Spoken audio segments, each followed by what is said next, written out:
세 가지 전략을 삼았던 게 첫 번째 우리가 기술력을 확보하자, 두 번째 의학 전문성을 갖추자, 그 다음에 우리가 글로벌로 보자.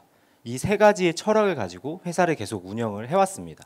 또 한 팀이 BTS, 로지 이렇게 영광스러운 일들입니다. 이렇게 최초의 활동들을 통해서 저희는 이렇게 빛나는 최고의 활동들을 얻었고요. 그 최고의 활동을 통해서 저희가 얻은 많은 사랑들 그리고 회사적으로도 얻게 된 많은 수익들을 세상과 또 함께 나누고 싶어 했어요.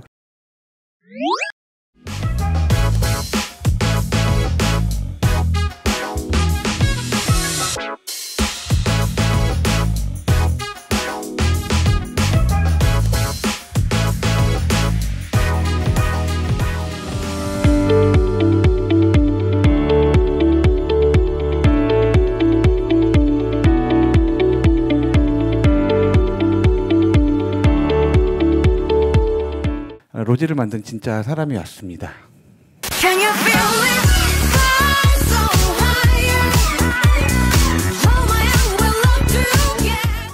로지가 굉장히 많은 해외 활동을 하고 있어요. 이 사진은 이제 싱가포르 관광청의 모델이 되어서 활동을 했던 내용이고요. 이거는 얼마 전에 이제 뉴욕 패션 위크에 로지가 메인 모델로 섰던 그런 자료입니다. 그런 활동들을 열심히 하다 보니까 CNN을 비롯한 해외 유수 매체로부터 많은 인터뷰를 요청을 받고도 있고 조명을 받고 있습니다. 그러다 보니까 이런 얘기가 나와요. 국내 최초이면서 그리고 또는 국내를 대표하는 버추얼 휴먼 이렇게 성장해 나가고 있는 로지인데 좀 아쉬움이 남는다. 한 가지 아쉬움이 한국 이름으로 지었으면 어땠을까. 한옥마을이잖아요 여기는. 한국 이름으로 지었으면 어땠을까라는 아쉬움을 얘기를 하시는 분들이 있어서요. 한글 이름으로 지었으면 좋았을 거리라는 아쉬움을 얘기하시는데 그런 것들에 대해서 말씀을 드릴 때 제가 이런 얘기를 드려요. 로지 영어 이름 같죠?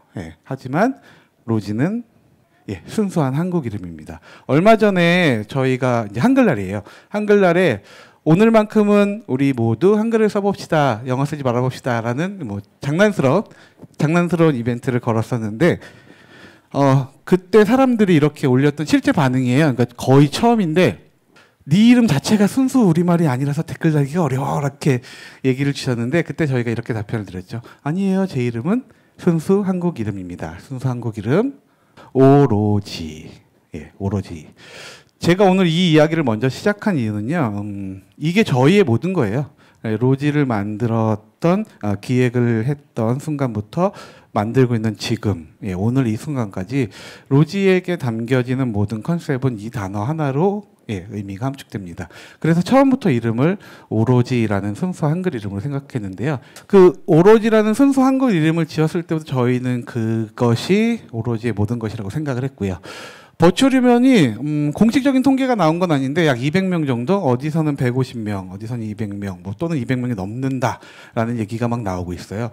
그 200명이 넘는 버추얼 휴먼 중에서 여러분들 기억하는 이름이 몇 개나 될까요? 라고 물어보시면 보통 5개 미만 정도가 나오더라고요. 그 5개 미만 중에서 그러면 사랑받는 버추얼 휴먼, 그러니까 여러분들이 나 이 버추얼 휴먼은 정말 좋아, 또는 함께 어떤 이야기를 해보고 싶어라는 정도의 수준이 나오는 버추얼 휴먼은 또 몇 명이나 될까요? 라고 추려서 가보면 사실 굉장히 없어요. 굉장히 없는데 그러다 보니까 이 차이에 대해서 저희가 생각할 수밖에 없어요. 어떤 차이로 이런 이야기들이 펼쳐지게 되는 것인가. 오로지라는 이름으로 시작된 오직 하나, only one에 대한 이야기가 그 주제로 오늘 잡혀있는 얘기입니다.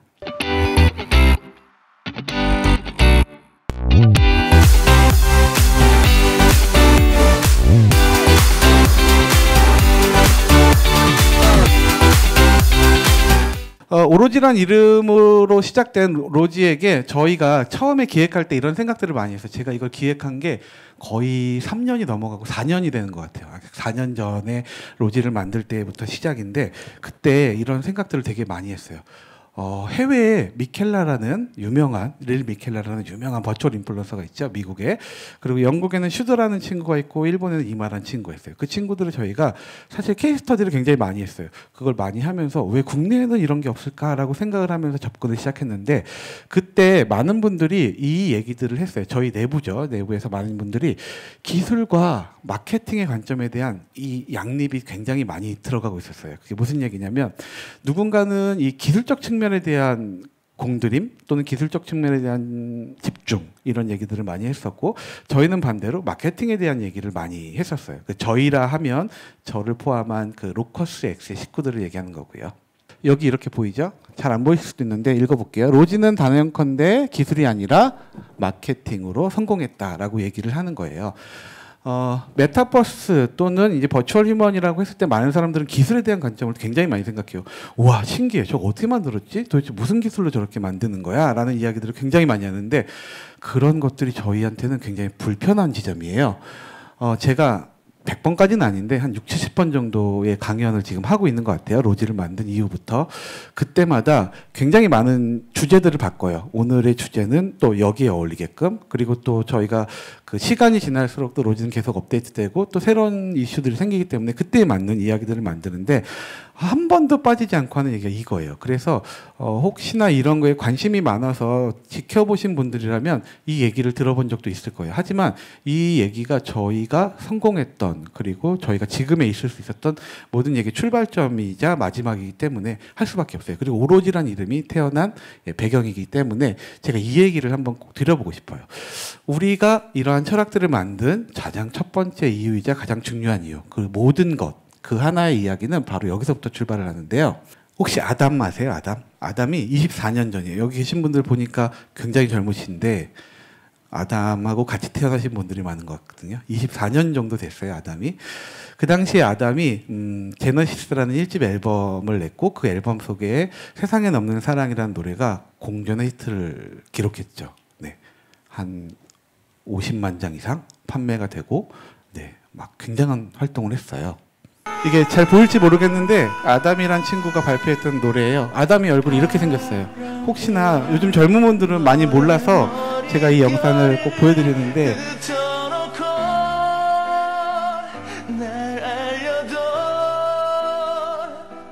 너는 그냥 스쳐 지나는 바람인 줄로만 알지 그게 나였는데, 비 되어 너의 옷깃을 적시는 내 눈물도 너는 그냥 내린 비로만 알지. 이 노래 듣는 지금도 알아채지 못하고 너를 위한 노래인 줄도 모르지.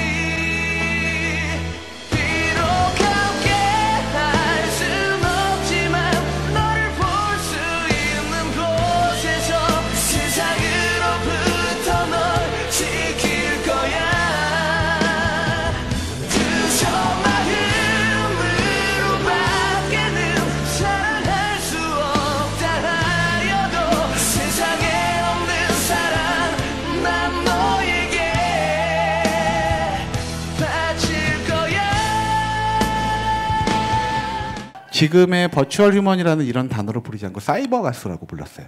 이 사이버 가수라는 이 아담이 얼만큼 성공했냐면 막 뉴스에 나왔어요. 막 뉴스에 나오고, 그리고 팬클럽이 막 생겨서 이렇게 굿즈를 만들어서 막 판매를 했어요. 엄청 많이 판매가 됐대요. 수익도 많이 올리고. 그리고 로지처럼, 그리고 똑같이 이렇게 광고 활동도 했어요. 보면 비슷하죠? 로지도 이렇게 TV에 나오고 뉴스에 나오고, 그리고 팬들이 생기고 광고 활동을 하고, 굉장히 많은 모습이 닮아 있어요. 그리고 또 똑같은 것들이 있어요. 시대적으로 비슷하게 흘러가는 것들인데 이름 거의 생소하실 거예요. 아담의 동생들이죠. 후예들, 류시아, 사이다 등등등등등.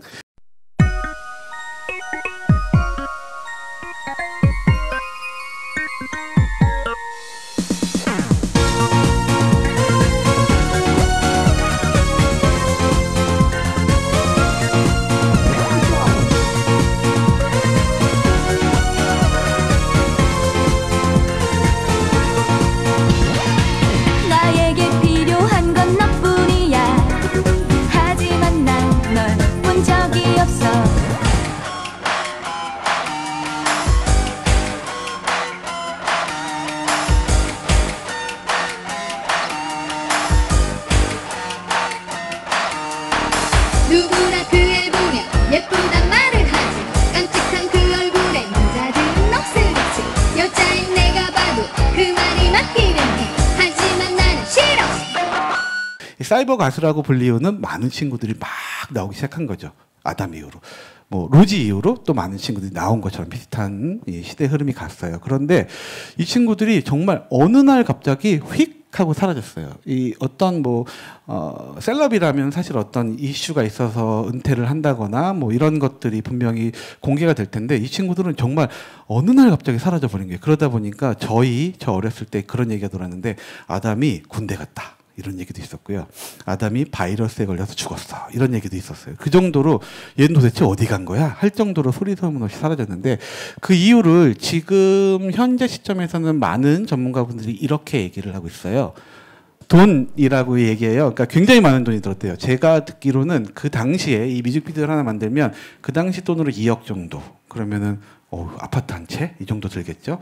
그렇게 영상을 하나 만들어 놓고 이렇게 활동을 시키기에는 사실 또 부족하잖아요. 다음 영상을 꾸준히 만들어내면서 또는 다음에 어떤 커뮤니케이션 할 수 있는 도구들을 만들어내야지 아담이 지속적으로 사랑을 받을 텐데 이게 너무 힘든 거예요. 그리고 돈이 문제가 되지만 두 번째는 또 시간. 엄청나게 긴 시간 그리고 인력 뭐 정말 몇십 명의 인력이 붙어서 일을 하게 되는 구조를 만들 수밖에 없었어요. 그런데 그 이유가 전부일까요? 라고 생각한다면 저는 아니라고 말씀을 드릴 거예요. 왜냐하면 돈의 문제는 아니었어요. 모든 전문가들은 돈 때문이라고 하고 지금 제가 말씀드린 걸 들어본다면 이해가 가잖아요. 수긍이 되는데 저 사람은 도대체 뭔 이유 때문에 돈이라고 얘기하지 않을까라고 한다면 저는 이렇게 얘기를 하는 거예요. 돈이 전부가 아니었다는 거. 자, 이게 이제 로지가 만들어지는 과정을 제가 영상으로 잡아온 건데요.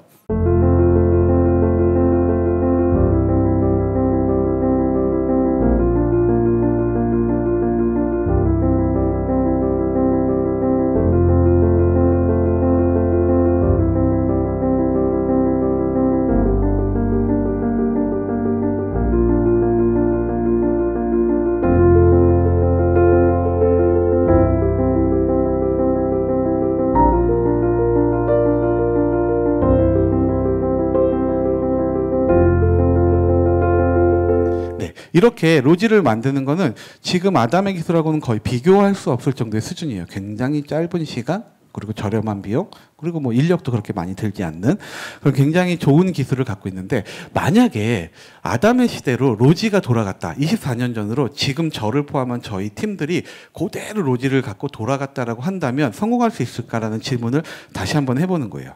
그러면 많은 분들이 제가 이런 강의를 할 때 성공할 수 있을 거라고 얘기를 해요. 그런데 저는 또 이렇게 얘기합니다. 아니에요. 성공 못해요. 라고 얘기합니다. 왜 그러냐. 이 무슨 수수께끼 같은 얘기를 저 사람이 자꾸 끌고 가는가라고 할 텐데요. 성공 못합니다. 100% 확신하고요. 왜 그 이유가 뭐냐면 이거예요. 이 친구가 잘 보이시나요? 이 친구는 아담이고요. 이 친구는 독일에서 출시한 누누리라는 버추얼 캐릭터예요. 휴먼이라고 부르진 않죠. 구조를 보면 비슷해요. 캐릭터 형태죠. 캐릭터 형태의 구조를 가지고 있는데 이 누누리라는 친구는 아담하고 다른 일들을 해요. 어떤 일들을 하냐면 이게 누누리예요. 누누리가 이런 활동들을 하는 거죠. 이렇게 패션쇼에 놀러 가요. 로지처럼. 그리고 메이크업도 받네 사람에게. 그리고 셀럽과 만나요. 화보도 찍어요. 점점 수수께끼가 더해가고 있죠. 만약에 이제 답을 찾아봅시다. 만약에 그러면 아담은 그 시절에 그 돈 때문에 망했다. 아니다라고 말했고요. 그럼 로지가 비용도 적고 굉장히 쉬운 기술을 가지고 돌아간다면 성공할 수 있을까? 그것도 아니다라고 얘기한다면 이 답은 여기서 찾을 수 있어요. 만약에 아담이 2022년 지금의 시대로 온다면 성공할까?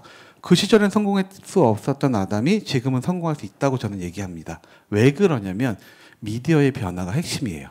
이 미디어의 변화라는 건 아담이 활동하던 시절은 공중파 중심의 채널이었어요.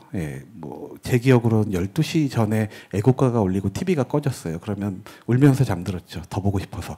그러던 시절에 채널 몇 개 없던 그 시절 그리고 디지털 그러니까 여러분들이 많이 익숙한 SNS라든지 유튜브라든지 틱톡이라든지 이런 SNS 채널들은 아예 존재하지 않았죠.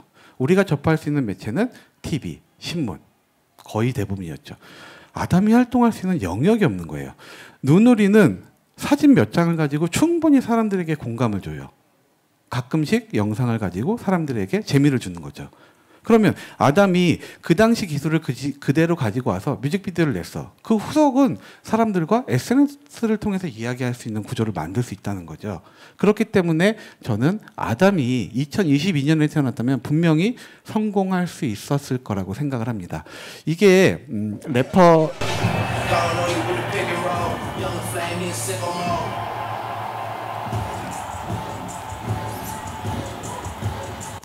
래퍼 트래비스 스캇의 그 메타버스 공연 영상이에요. 여기 뭐라고 써 있냐면 5일간 2,770만 명. 그러면 뭐 수학 잘 못하는 저도 대충 계산해도 하루에 500명 이상을 공연을 보셨다는 이야기죠.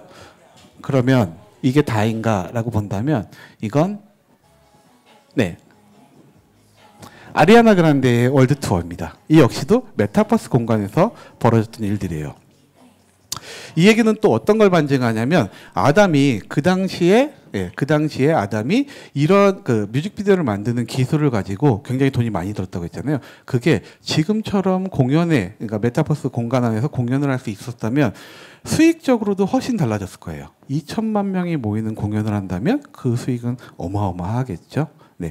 그러니까 이렇게 미디어의 환경이 굉장히 많이 바뀌었어요. 그걸 이해하지 않고는 사실 기술, 그러니까 얼마나 디테일하게 만들었는가, 그리고 얼마나 많은 돈을 들여야 되는가에만 집중을 한다면 사실 답을 못 찾아요. 지금도 그렇게 해서 제가 뭐 같은 동종 업계 분들을 뭐라고 할 수는 없지만 그렇게 고통을 받으시는 분들이 꽤 있다는 얘기도 들었어요. 생각을 바꾸면 돼요. 생각을 바꾸면 미디어가 변했고 그 미디어의 변환을 이끄는 것은 메타버스라는 거죠. 사실 메타버스의 실체라는 것이 있는가 없는가에 대한 얘기는 뭐 굉장히 많은 얘기가 있지만 그건 차치하고 어쨌든 메타버스라는 공간 안에서 SNS라든지 뭐 유튜브라든지 여러 채널들에서 이것들은 충분히 가능성 있는 이야기들을 펼쳐나갈 수 있다는 거죠. 그러면 여러분들 여기 계신 모든 분들도 버추얼 휴먼에 도전할 수 있습니다. 여러분들이 어떤 스타트업을 만들어서 간다면 기술이 너무 어려운 거 아니야? 돈이 너무 많이 드는 거 아니야가 아니에요. 컨텐츠에 대한 가치, 즐거움을 전달할 수 있다면 충분히 여러분들도 세상을 바꿀 수 있다라고 생각을 합니다. 그렇기 때문에 이런 이야기들의 펼쳐짐이 끝없이 나간다는 거예요. 뭐 물론 이것들은 버추얼 휴먼에게만 존재하는 이유는 아니에요. 시간이 많이 없어서 길게 설명 못 하겠지만 하나의 예만 들어보면 밤 10시쯤 자기 전에 TV를 보다가 이제 뭐 자야겠다라고 생각할 때쯤 갑자기 이런 생각이 나요. 내일 아침 먹을 시리얼이 없어. 과거라면 아담의 시대라면 불이 나게 뛰어가서 슈퍼 뭐 편의점이든 어디든 가서 사와야겠죠. 지금은 클릭 몇 번이면 내일 아침 7시에 내가 눈 뜨기 전에 와 있습니다. 이것도 미디어의 변화예요. 네.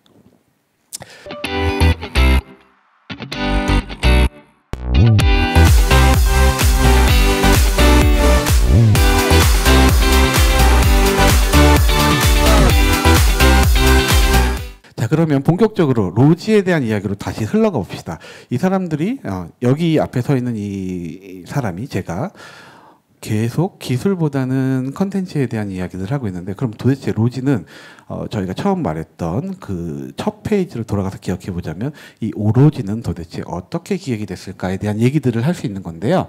로지를 만들어 온 시간의 저희 핵심은 이것들이에요. 그래서 처음부터 저희는 버추얼 인플루언서가 사실은 하나의 뭉쳐진 단어예요. 여러분들 기억 속에서는 버추얼 가수, 버추얼 버추얼 어떤 여러 가지 직업 형태를 가진 사람들이 등장하고 있죠. 뭐 버추얼 작곡가도 요즘에 나오더라고요. 그러면 이 모든 것들이 하나의 뭉침인데 그것들을 저는 떼냈어요. 처음부터 버추얼과 인플루언서를 떼놓고 생각을 했어요. 그리고 버추얼이라는 얘기를 하고 싶지 않았어요.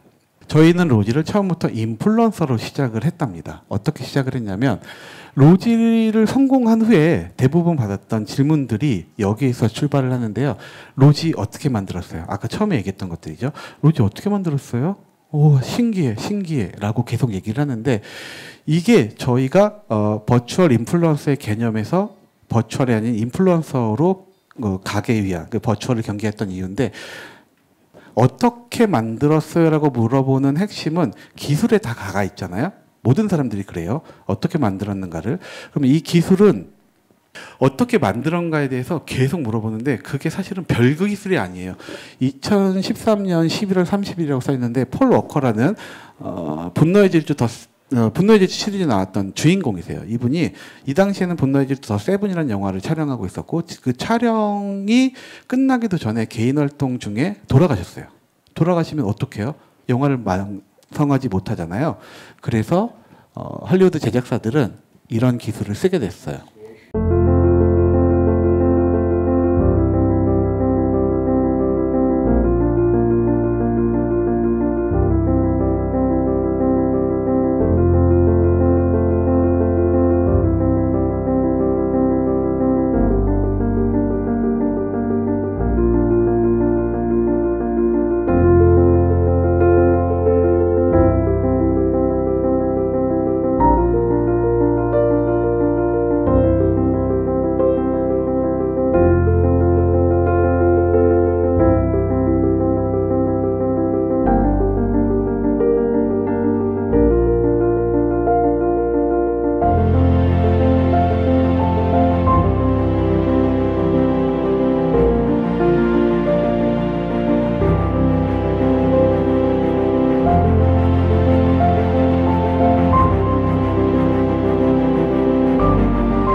이거예요.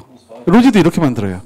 자, 그러면 10년 전 기술이라는 거잖아요. 별거 아닌 기술이에요. 별거 아니라고 한 얘기는 정말 쉬운 기술이다. 공개가 되어 있는 기술이다라고 생각하시면 된다는 거죠. 이렇게 디지털 더블 방식을 만드는 공개 기술 자체가 이런 쉬운 기술을 가지고 로지를 만들고 있고 많은 버추얼 휴먼들 역시도 그렇게 만들어요. 이게 로지 만드는 기술이에요. 별거 없죠. 그냥 이렇게 목켓 장비를 쓰고 로지를 만들어 가는 거죠. 실제로 기술을 저희가 왜 계속 경계하냐면 여러분들 그 언캐니밸리라고 불쾌한 골짜기라는 얘기 많이 들어보셨죠? 불쾌한 골짜기. 불쾌한 골짜기의 시작점이 여기서부터 출발되는 거예요. 버추얼 휴먼이야 기술이야라고 말할수록 자꾸 사람들이 그럼 뭔가 티나지 않아? 뭔가 저거 같지 않아? 라고 자꾸 질문을 던지고 스스로에게 계속 물어보는 거예요. 코끼리를 생각하지 마라는 책이 유명하잖아요. 그 책처럼 코끼리를 생각하지 마라고 하면 자꾸 코끼리가 생각나는 것처럼 우리는 이렇게 엄청난 기술입니다라고 얘기하면 이게 로지를 바라보는 사람들이 로지의 컨텐츠를 보거나 로지가 하는 메시지를 보지 않고 로지의 눈썹이 이상해, 로지의 눈이 오늘은 뭔가 이상해라고 자꾸 그거에 대한 단점들을 찾게 되는 거죠. 그러면 저희는 그 단점을 메우기 위해서만 자꾸 집중을 하는 그런 악순환에 빠져버릴 수밖에 없는 구조를 가지고 있는 거예요. 그래서 우리가 기술이 아닌 컨텐츠, 바로 우리의 시작이 이렇게 달라진 건데요. 로지가 처음 나왔던 사진이에요. 2020년도 8월 19일. 이때는 버추얼이 지워져 있어요. 아예 없죠. 그냥 여러분들과 비슷한 또래의 22살 여자아이가 놀러 다니는 거예요. 여행을 다니고 맛있는 걸 먹고 즐거운 일상을 보내는 이야기들을 하고 있죠. 그리고 쭉 시간이 흘러서 4개월 후에 2020년도 12월 30일 날 저희가 버추얼 휴먼이라는 공개를 했어요. 딱 10,000명의 사람들이 모일 때까지 저희가 시작을 한 건데 이때 저희의 출발점은 이랬어요. 로지를 만들어 놓고 버추얼이라고 얘기하지 않고 공개를 했을 때 사람들은 보겠죠. 보고 저게 뭔가 이상해. 사진이 뭔가 이상해. 또는 뭔가 이상함을 느끼기 시작한다면 저는 이걸 과감히 접으려고 했어요. 그냥 접고 다시 시작한다거나 아니면 다른 일을 해야겠다라는 생각할 정도로 사람들에게 아무런 의심 없이 또는 아무런 그 다른 생각 없이 그냥 이걸 바라봤을 때 어떻게 느끼는가를 보고 싶었다는 거죠. 기술이라고 말하지 않은 이유가 바로 이런 것들이 출발점이었다는 거를 말씀드리고요. 이 당시에 이 4개월 동안의 기간 동안에 이런 얘기가 있었어요. 굉장히 많은 분들이 연락처를 묻고 그다음에 만나자는 얘기를 하고 어떤 성형외과 전문의 분들께서 병원을 운영하시는 분들께서는 협찬해 줄 테니까 수술을 받으러 오지 않겠느냐라는 이런 제안들도 올 정도로 어마어마했습니다. 그러니까 이게 반증하는 게 뭐냐면 로지에 대해서 아무도 인식하지 못했어요. 버추얼 휴먼이라는 걸.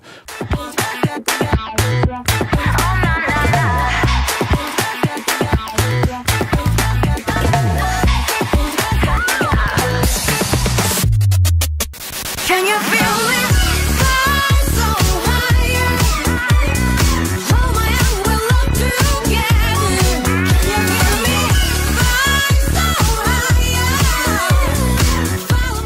가수로서 이제 로지가 굉장히 유명해졌죠. TBC를 통해서 유명해지고 그 다음에 그 후에 들어온 많은 분들은 로지에 대해서 굉장히 많이 지적을 했어요. 굉장히 많은 지적을 하셨더라고요. 기술에 대해서. 그런 것들이 저희가 로지를 그냥 로지 자체로 바라보게 하지 못하는 여러 가지 장애물들이 될 거라고 생각을 했기 때문에 버추얼이라는 얘기를 좀 지웠고요. 그리고 그렇게 모여진 10,000명의 친구들은 지금도 저희는 이제 오로라라고 부르는데요. 로지의 팬클럽, 오로라라고 부르는 이 10,000명으로부터 출발된 아이들은 로지에게 지금도 진정한 의미의 친구로서 남아 있는 것입니다. 그러니까 그 후에 만들어진 버추얼 휴먼이 본의 아니게죠. 정말 본의 아니게 저희 때문에 버추얼임을 공개하고 시작할 수밖에 없고, 그리고 로지 역시도 로지가 공개된 이후에는 굉장히 많은 그런 기술에 대한 얘기를 들은 것처럼 다른 버추얼 휴먼도 그런 얘기를 들을 수밖에 없었어요. 그래서 굉장히 많이 힘드신 그런 상황으로 벌어지고 있는 것입니다. 그것이 저희가 예상했던 질문들이었고요. 그것들을 경계하기 위해서 그래서 로지에게 편견 없는 친구를 만들어주기 위해서 우리가 이렇게 버추얼을 그러니까 버추얼 인플루언서라는 단어 중에 버추얼을 지우고 인플루언서로 막 시작했다라는 얘기고요. 지금 말씀드린 것들이 아까 얘기했던 왜 컨텐츠가 더 중요한 것인가, 마케팅이 더 중요한 것인가에 대한 첫 번째 해답이었다면, 이 두 번째 얘기는 저희가 로지가 사랑받을 수 있는 두 번째 얘기인데요. 로지에게 이런 단어를 심어주고 싶었어요. 최초라는 단어. 최초라는 단어는 저희는 이제 기본적으로 광고를 전공으로 하는 회사의 인원들이 모여서 회사를 만들다 보니까 이런 마케팅에 대해서 굉장히 집착을 해요. 집중이라기보단 집착의 수준으로 하고 있는데, 이 최초라는 단어를 로지에게 심어주기 위해서 굉장히 노력을 했습니다. 모든 면에서 누군가가 하지 않은, 그러니까 버추얼 휴먼의 세계관 안에서 누군가가 하지 않은 것들을 하는 것, 이것이 저희에게는 오늘도 미션이에요. 그래서 저는 이번 달에도 어떠한 최초를 로지에게 선물해 줄까를 계속 고민하고 있답니다. 이 최초라는 단어가 어떻게 펼쳐졌냐면, 최초의 버추얼 휴먼이 되었죠. 당연히 최초였고요. 그리고 아까 얘기했던 영국의 가장 유명한, 유럽에서 가장 유명한 버추얼 휴먼인 슈드와의 콜라보레이션. 그러니까 지금은 제가 완전히 다 파악하지 못했지만 최근까지도 버추얼끼리 이렇게 콜라보레이션 작업을 한 건 거의 없었어요. 이 당시에도 최초였고요. 그리고 인간의 잡지에 나오기도 하고 사람과의 협업을 하기도 하고 광고에 나오기도 하고 TV에 나오기도 했죠. TV에 나와서 이거 밑에 두 번째 흰 드레스를 입은 건 서울가요대상에서 저희가 NCT 뭐 이런 아이돌들에게 시상을 했던 장면들을 캡처한 거고요.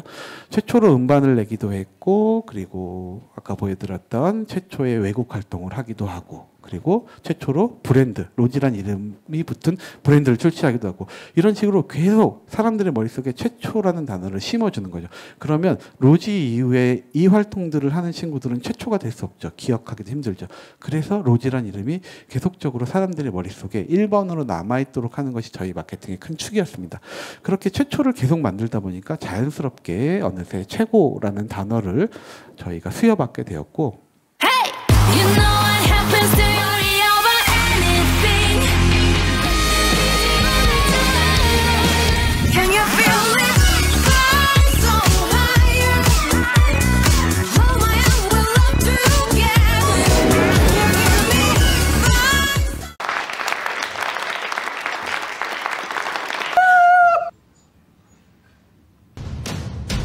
me? 에스파 축하합니다. 뜨겁게 즐겨요. 다 같이.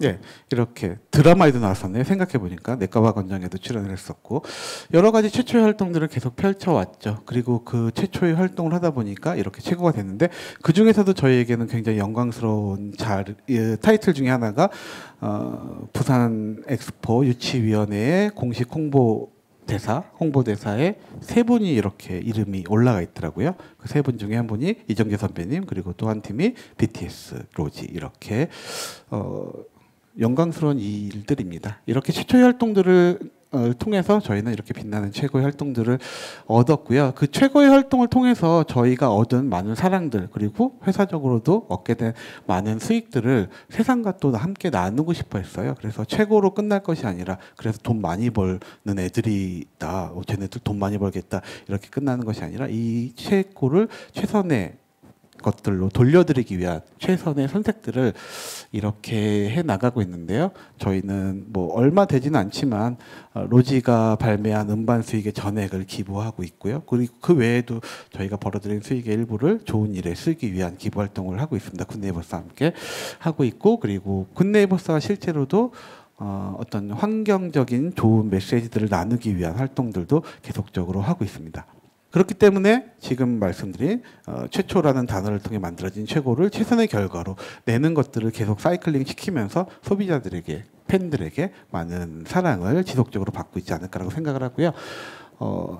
세 번째 전략은 이 로지가 브랜드가 될 수 있도록 활동을 시키는 거였어요. 그래서 처음부터 사실은 로지가 이렇게 처음부터 로지가 어떤 모델이 되고 뭐 셀럽이 되고 이렇게 생각을 하진 않았어요. 저희도 이렇게 잘 될 거라고 생각하지 못했기 때문에 로지를 통해서 로지 자체가 브랜드가 되는 것들을 목표로 삼았던 그런 또 하나의 축들이 있었는데, 그 결과적으로 이런 브랜드를 만들기 위해서 저희는 이제 친환경이라는 메시지들을 로지의 세계관 안에 녹여놓고 굉장히 많은 친환경 활동들을 했답니다. 다음과 같이 로지의 일상 속에서 매우 많은 친환경 활동들을 하는 거죠. 실제로도 저희도 뭐 촬영을 하거나 많은 로지의 활동들을 할 때는 친환경을 지키기 위한 노력들을 굉장히 많이 하고 있습니다. 이런 친환경 활동들을 통해서 로지는 이렇게 브랜드를 만들 수도 있었고요. 이게 이제 마지막 저희의 컨텐츠 전략인데요. 저희는 처음부터 로지가 완전히 무명이었죠. 그러니까 처음 말씀드렸던, 아까 말씀드렸던 2020년도 8월 19일에 로지가 올렸던 그 사진은 팔로워가 한 명도 없는 상태의 완전 무명인 상태였어요. 그렇기 때문에 저희는 저희가 가진 마케팅의 기술을 총동원해서 로지를 무조건 최고의 퀄리티를 내는 클래스를 올리겠다라는 게 또 하나의 전략이었어요. 그 안에서. 그래서 로지가 할 수도 있었던 여러 가지 중에 하나는 이 글로벌 프레임을 갖겠다라는 거였어요. 글로벌적인 가장 유명한 친구들인 이렇게 소개드렸던 슈드, 이마, 미켈라 같은 친구들과 함께 로지가 활동을 함으로써 그걸 통해서 국내에 가장 유명한이 아니라 세계적으로 유명한이라는 타이틀을 듣고 싶었고요. 그래서 슈드와 아까 보여드렸던 그런 활동들을 하고 있고, 그런 교류를 하고 있고, 이마와도 저희가 어떤 프로젝트를 하기 위해서 계속적인 협의를 하고 있는 단계 정도로 이야기를 드릴 수 있을 거예요. 이거를 통해서 저희는 로지가 글로벌적인 위상을 갖게 하기 위한 노력들을 하고 있고요. 그리고 실제로도 한국에서는 볼 수 없는 여러 가지 활동들을 각국에 맞게끔 저희가 그 나라별로 많은 활동들을 준비하고 실제로도 그렇게 하고 있는 단계입니다. 그러면 이제 곧 여러 나라에서 좋은 소식들을 한국에서도 많이 들을 수 있을 거라고 저희는 생각을 하고요. 이런 사진들 보여드리고 넘기겠습니다. 그래서 저희의 단계별 전략을 요약해보자면 로지는 처음부터 기술이라는 것에 집중하지 않았다. 그리고 그 기술을 사람들에게 자꾸 얘기할수록 기술이라는 것이 불러올 파장들을 저희가 너무 많이 신경 썼기 때문에 그것들을 조금은 숨기고 기술이라는 얘기가 아닌 로지 자체에 집중할 수 있도록 만들었다는 거고요. 그리고 최초라는 단어를 통해서 최고를 만들고 최고에서 머물지 않고 최선이라는 또 이야기를 만들 수 있도록 사회적으로도 선한 영향력을 발휘할 수 있는 아이로 계속적으로 만들어가고 있고요. 그리고 로지 자체가 하나의 브랜드가 될 수 있도록 노력을 했어요. 저희가 생각하는 핵심의 워딩들을 마지막으로 정리해보자면, 기술은 상상력을 가로막지만요. 상상력은 기술을 진화시킵니다. 그러니까 기술이란 테두리 안에서 이걸 할 수 있어 라고 시작하면서 일을 시작하면은 그건 사실 굉장히 좁은 범주의 일밖에 할 수 없어요. 그렇기 때문에 우리는 이렇게 할 수 있지 않을까라는 상상력을 통해서 기술이 따라오게끔 만드는 것들이 저희가 해나가는 핵심의 가치라고 말씀을 드리고요. 오늘도 콘텐츠에 대한 관심들이 있으신 분들이 여기 많이 콘텐츠 페어니까 많이 올 거라고 생각을 하는데, 여러분들이 지금 나는 뭐 별거 없어, 뭐 나는 자본도 없어, 나는 뭐 어떤 좋은 회사에 들어간 것도 아니야 라고 이렇게 움츠러들 것이 아니라 아이디어를 가지고 콘텐츠에 대한 생명력을 어떻게 불어넣는가를 생각한다면 그 기술을 뒷받침해줄 여러 장치들은 세상에 분명히 많이 존재하고 있다는 얘기를 드리고 싶습니다.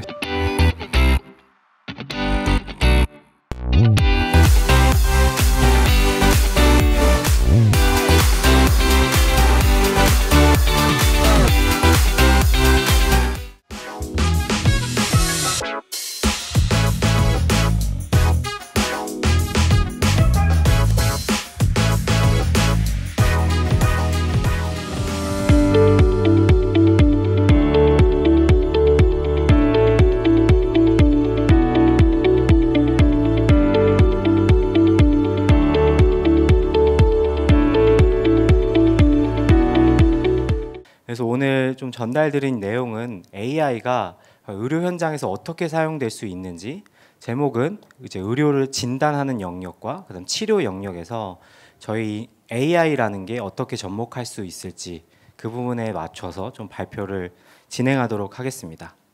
그래서 먼저 시작하기 앞서 뭐 건강검진 한 번씩 받아보셨을 거라고 생각을 해요. 이제 뭐 젊으신 분들도 계신데 건강검진은 다들 받아보셨을 거예요. 그래서 가면 우리나라가 사실 건강검진 시스템이 굉장히 잘 돼 있고 그 대상자 풀도 굉장히 높은 국가 중에 하나입니다. 전 세계적으로 거의 1위에 해당되는 국가인데요.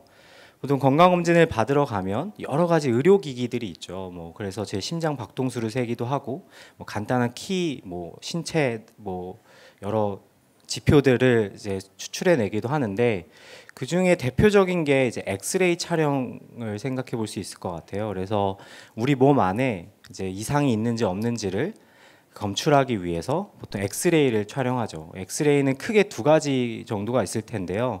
하나는 우리 흉부 쪽, 이 위쪽에 어떤 문제가 있는지 없는지를 확인하기 위해서 흉부 엑스레이라는 걸 촬영하고요.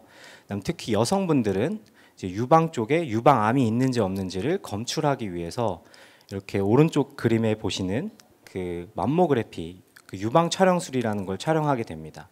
그래서 이런 거를 보통 촬영을 하게 되면 저 왼쪽에 그 그림처럼 저렇게 이미지가 획득이 돼요. 그럼 저 이미지를 통해서 여기 안에 병이 있는지 혹은 대표적으로는 암이 있는지 없는지를 이제 보게 되고, 정상일 경우에는 정상이라고 판독을 하고 정상이 아닐 경우에는 이제 추후 검사를 하거나 어떤 치료를 받으라라는 이제 그 권장을 하게 되죠. 그래서 보통 저런 영상 이미지만 있는 분들을 이제 보통 영상의학과 선생님들, 영상학과 의사라고 하고요. 그분들은 이제 전문적인 지식을 바탕으로 이 이미지 안에, 영상 안에 문제가 있는지 없는지를 진단하게 됩니다. 근데 여기 진단에 좀 문제점이 있어요. 그래서 왼쪽에 보시는 그림은 실제 이제 사람의 흉부 엑스레이 사진인데요. 저기 왼쪽에 화살표로 가리킨 부분에 사실 암이 있습니다. 저기 암이 있는데 우리가 이제 저희가 내부적으로 10명의 영상의학과 선생님들, 이제 전문 의사분들에게 이 영상을 보여주면서 여기에 암이 있는지 없는지를 물어봤어요. 근데 10분 중에 한 분만 여기에 암이 있고 남은 9분은 여기는 정상이다라고 판독을 하셨습니다. 그러면 그 의사분들이 잘못하신 거냐라고 할 수 있는데 그렇지는 않습니다. 그러니까 이 흉부 엑스레이라는 어떤 영상 기기 이미지 한계가 있는데, 쉽게 설명하면 저희 몸은 이렇게 3D로 구성이 되어 있거든요. 우리는 이렇게 3차원의 공간에 존재하잖아요. 근데 저 엑스레이는 사실 우리 몸을 2D로 만듭니다. 2D로 만들어서 한 장의 이미지로 만드는 거거든요.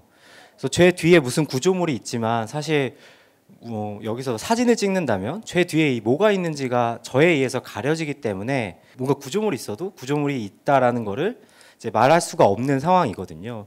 똑같습니다. 그 안에는 되게 많은 구조물들이 있는데 이거를 2D 영상으로 표현하다 보니까 그런 구조물에 의해서 잘 감춰진 병변들이 있거든요. 암 세포들이 있습니다. 대표적으로 저 왼쪽에 있는 사진도 사실 뼈가 있고 그 뼈에 가려져서 뼈 뒤쪽에 있는 암 세포가 보여지지 않게 된 거거든요. 사실 눈에 띄게 이렇게 자세히 보면 보이는 경우도 있지만, 그래서 한 분의 선생님은 이걸 잡아냈지만 겹치게 되면 잘 안 보이게 되죠. 그래서 이게 이제 이런 진단의 문제점이 있다라는 이야기고요. 이거를 좀 더 수치화를 해볼 수 있을 것 같습니다. 그래서 왼쪽은 일단 영상 이미지, 그러니까 이제 건강 검진, 우리 건강에 대한 이제 큰 이제 관심들이 많아지다 보니까 이런 건강 검진에 대한 수요도 굉장히 증가하고 있고요. 그래서 매년 전 세계적으로 30% 이상의 영상 이미지들이 촬영되고 있습니다. 그러니까 더 많이 병원에 방문하고 더 자주 건강 진단을 받게 되는 거죠. 그리고 암이라는 게 제가 뒤에서 말씀드리겠지만 사실 빠르게 발견하면 발견할수록 그거를 치료할 수 있는 가능성이 굉장히 높아지거든요. 그러니까 더 자주 방문하게 되고 더 자주 촬영하게 되고 더 많은 사람들이 촬영하게 되니까 영상을 이미지는 30% 매년 30%씩 증가하고 있습니다. 근데 이거를 판독해야 하는 의사의 수는 4%밖에 증가를 하지 않아요. 그러니까 영상은 굉장히 많아지고 있는데 이걸 처리해야 되는, 실제로 이걸 판독해야 되는 의사 선생님들의 수가 그거에 만큼 해당돼서 이제 증가하지 않는 거죠. 그럼 어떤 현상이 발생하냐면 하나의 이미지를 보고 되게 자세히 보면서 열심히 꼼꼼히 보면서 이걸 판독을 해야 되는데 너무 판독할 게 많고 사람들은 계속해서 기다리고 있으니까 빠르게 해결하다 보니까 당연히 인간이면 놓치는 변명들이 생기게 되죠. 그래서 실제 수치를 보면 이 30%의 폴스 네거티브가 있다라는 말인데 이게 무슨 말이냐면 실제 영상 이미지 안에 암이 있는데 그 암을 놓칠 진짜 그 퍼센테이지가 30%라는 겁니다.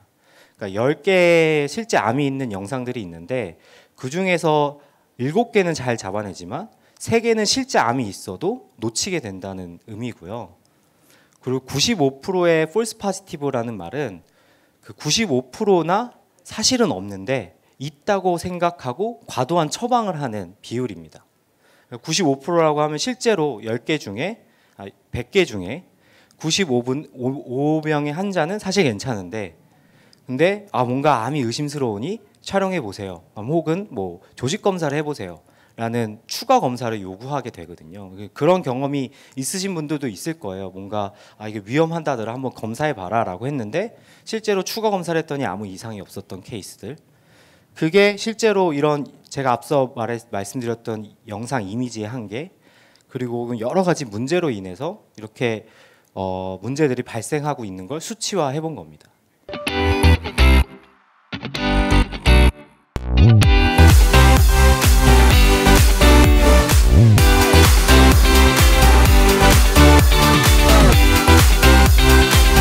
세 가지 전략을 삼았던 게 첫 번째 우리가 기술력을 확보하자, 두 번째 의학 전문성을 갖추자, 그 다음에 우리가 글로벌로 보자.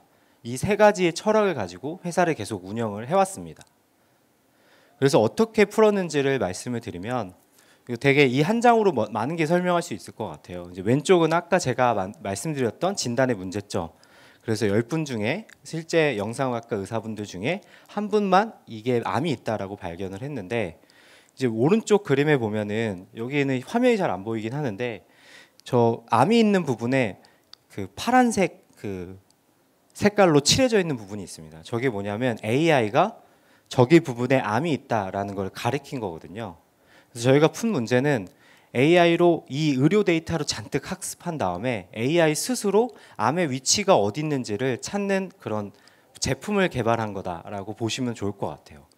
그래서 다시 이 영상을 보여드렸어요. 그러니까 같이 본 거죠. 다시 보시고 여기에 암이 있나요? 라고 다른 분들에게 물어봤더니 그때는 10분 중에 7분들이 여기 암이 있네 라고 말씀을 해주시더라고요. 이제 AI로 막 분석된 그 제품을 통해 나온 결과물을 같이 봤을 때는 여기 10분 중에 7분이 여기에 암이 있구나라는 걸 알게 됐으니까 확실히 암을 더 정확하게 진단하는 데 도움이 될 수 있겠죠. 그래서 이런 것들을 논문으로 계속 입증을 했어요. 그래서 이게 실제 서울대학교랑 같이 한 그 실험 결과인데 의사 단독으로 평가를 했을 때보다 의사와 인공지능으로 같이 영상을 읽었을 때 판독의 정확도가 훨씬 더 좋아진다라는 걸 입증할 수 있었고요.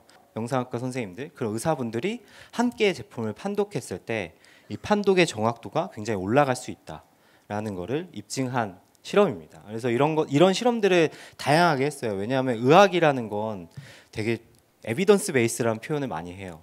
그러니까 사실 우리 몸은 굉장히 다양하거든요. 그래서 이거를 과학적으로 하나의 로직으로 다 설명을 할 수가 없습니다. 보통 하고 있는 게 뭐냐면 여러 가지 실험들을 해요. 그래서 반복적으로 실험하고 이게 통계적으로 이런 결과, 이런 치료를 했더니 이런 방법을 도입했더니 정말 통계적으로 유의미하더라라고 하면 그게 기준이 되고 가이드라인이 되는 게 의학이거든요.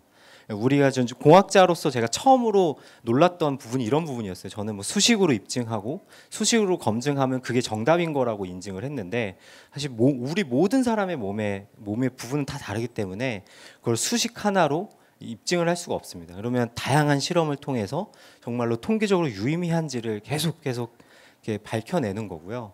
그러려면은 이제 논문이 굉장히 중요합니다. 논문을 통해서 계속해서 이게 엄밀하게 검증된 실험이다라는 거를 투고하고 그러면 그런 것들이 계속 에비던스 증거가 쌓이면 이게 하나의 표준이 되고 가이드라인이 되는 방식이거든요. 그래서 저희도 이런 실험들을 계속 다양한 환경에서 합니다. 이제 의사분들이 진짜 그냥 보는 것보다 이런 AI를 통해서 판독을 하는 게 더 정확하다라는 그런 통계적으로 유의미한 자료들을 계속 만들고 있는 거거든요. 그래서 굉장히 많은 논문들이 계속 싣고 있고 이런 방향성으로 계속 가고 있는 상황입니다. 이게 딱 그 의사 선생님들이 쓰는 소프트웨어예요. 여기 안에는 이 워크리스트라고 해서 내가 오늘 판독해야 되는 영상들이 쭉 있습니다. 환자 이름이 있고 그다음에 환자 뭐가 이게 엑스레이인지 아니면 다른 영상인지 이렇게 쭉 표시하는 게 있는데 의사 선생님들은 딱 의자에 앉아서 하나씩 하나씩 눌러보면서 이게 정상인지 아닌지 이제 판독을 하기 시작하죠. 근데 이제 AI가 도입되면 다른 것들이 가능합니다. 뭐냐면 영상을 읽기 전에는 이게 사실 정상인지 비정상인지 혹은 이게 응급한 환자인지 아닌지를 구분할 수가 없거든요. 근데 의사 선생님들이 자리에 앉기 전에 이미 AI는 다 판독을 해놓습니다. 그리고 여기에 보이시는 빨간색 점으로 표시를 해놔요. 여기는 응급한 병이 있습니다. 그러니까 보통 의사 선생님들은 내가 열기 전까지는 이게 응급한지 정상인지를 모르기 때문에 그냥 오래된 것부터 하나씩 하나씩 볼 수밖에 없거든요. 근데 그 영상 안에는 지금 당장 치료가 필요한 그런 영상들도 포함되어 있거든요. 근데 그건 실제로 보기 전에는 알 수가 없어요. 근데 오히려 AI가 이제 미리 분석을 해놓으니까 이렇게 빨간색으로 표시를 해놓습니다. 그래서 이걸 먼저 읽어보세요. 왜냐하면 여기에는 응급한 병변이 있거든요. 라는 표시를 해줄 수 있고요. 그리고 우리가 옆에다 써주기도 합니다. 여기에는 캔서가 있을 것 암이 있다. 여기다가 뭐 우리가 생각하기에는 여기에는 기흉이라는 병이 있는 것 같다라는 표시를 해줍니다. 그럼 그걸 보면서 이제 판독을 하게 되겠죠. 그래서 일단은 판독의 순서가 바뀝니다. 그래서 응급한 사람이 오면 응급한 사람부터 일단 빠르게 트리트먼트를 할 수 있는 판독이 이루어질 수 있게 하는 게 첫 번째 키가 될 수 있고요. 다음 주 판독할 때는 바로 옆에 연동을 할 수 있도록 해놨어요. 그래서 딱 내가 판독을 하는 시점에 바로 AI 결과가 오른쪽에 뜹니다. 그래서 저 칼라 맵을 보면서 여기가 이상하구나. 그래서 이 부분을 집중적으로 보고 판독을 할 수 있게 이렇게 연동이 되어 있고요. 그리고 아예 엑스레이 안에 박아놓기도 합니다. 그래서 엑스레이 안에 박아놓는다는 의미는 저희가 이제 응급병변 같은 경우는 촬영을 하고 나서 영상이 이제 획득이 되는데 그게 또 저기 멀리까지 가서 또 영상의학과에서 판독을 하고 돌아오고 할 때까지 되게 긴 호흡이 필요하거든요. 근데 그 자리에 찍자마자 바로 AI를 통해서 결과를 같이 보고 이 사람은 빨리 필요하다. 혹은 코로나 시대 때는 코로나 때 수요가 좀 있었던 경우는 코로나가 있으니까 이 사람 빨리 격리를 해야겠다라는 도구로도 사용됐었거든요. 그래서 이렇게 AI 아예 그냥 엑스레이 촬영기기에 AI를 이렇게 붙여놓기도 했고요. 또 오른쪽 같은 경우는 이제 특이한 사례인데 이제 결핵 같은 경우는 굉장히 이제 전염병이기 때문에 되게 트리트먼트가 빨리 돼야 되는 병 중에 하나예요.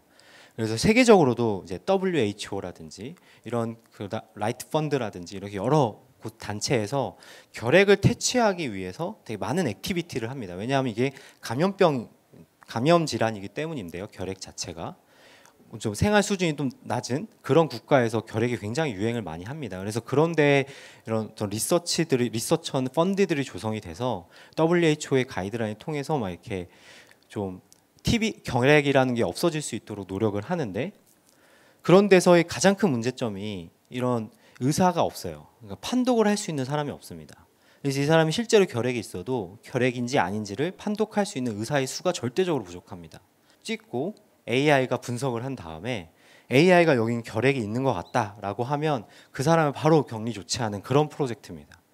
그래서 이렇게 의사의 수가 절대적으로 부족한 환경에서도 이런 AI가 이런 작동을 할 수 있다라는 점을 이제 사례로 설명을 드린 거고요. 그래서 이런 식으로 진단에 대해서는 되게 다양하게 사용이 될 수 있어요. 그래서 저희는 처음에 의료 진단은 이런 방식으로 좀 더 정확하게 판독하기 위해서 저희가 제품을 만들고 있는 하나의 축을 구성하고 있고요.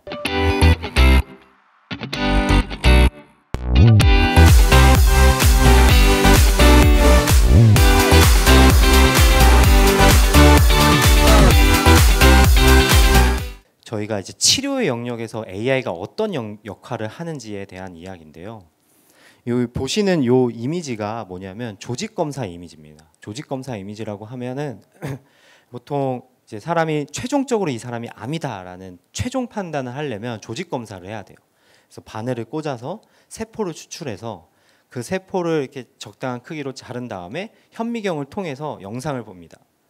그래서 현미경을 통해서 세포들을 보게 되고 그 세포들의 모양을 따라서 이거는 암세포가 있다. 막 그런 식으로 암세포가 암이 아니구나라는 최종 판단을 하는 게 이 조직 슬라이드 영상이거든요. 근데 이게 예전에는 이렇게 현미경으로 다 보게 되는 시장이었는데 이제 점점 이 시장이 이제 디지털화가 되고 있어요. 그래서 실제로 이렇게 조직 세포를 끄집어내서 현미경을 보는 게 아니라 이걸 스캐너를 통해서 영상으로 만들고 이 영상으로 이렇게 핸드폰 이런 영상을 통해서 컴퓨터에 앉아서 이제 판독할 수 있는 시기가 왔습니다. 그래서 저희 이제 AI가 여기서 하는 역할이 있습니다. 이런 영상을 획득한 영상을 가지고 다 분석을 합니다. 데이터를 기반으로 분석을 해서 이 사람의 어떤 위치 정보 우리는 모르죠. 이제 AI라는 게 어떤 방식으로 동작하는지는 사실 다 블랙박스고 저희는 데이터를 계속 주는 겁니다. 데이터를 줘서 이 환자는 반응을 하고 이 환자는 반응을 하지 않는다라는 데이터를 계속 줬어요. 그리고 스스로 이제 학습을 하는 거겠죠. 근데 이제 이 AI 기술이랑 같이 하면 100명 중에 62%까지 치료를 받을 수 있습니다. 사실 이런 쪽 세계에서는 한 사람의 생명만 살릴 수 있다면 그게 가장 큰 임팩트를 줄 수 있는 부분이거든요. 왜냐하면 우리 생명과 굉장히 밀접하게 연관이 있기 때문에 그런 부분인데 되게 많은 사람의 숫자를 사실 저희는 사람을 살릴 수 있다라는 그런 비전을 가지고 있고요. 이런 것들이 결국 AI가 진단뿐만 아니라 치료에서도 역할을 할 수 있는 부분이다라고 생각을 하고 있습니다.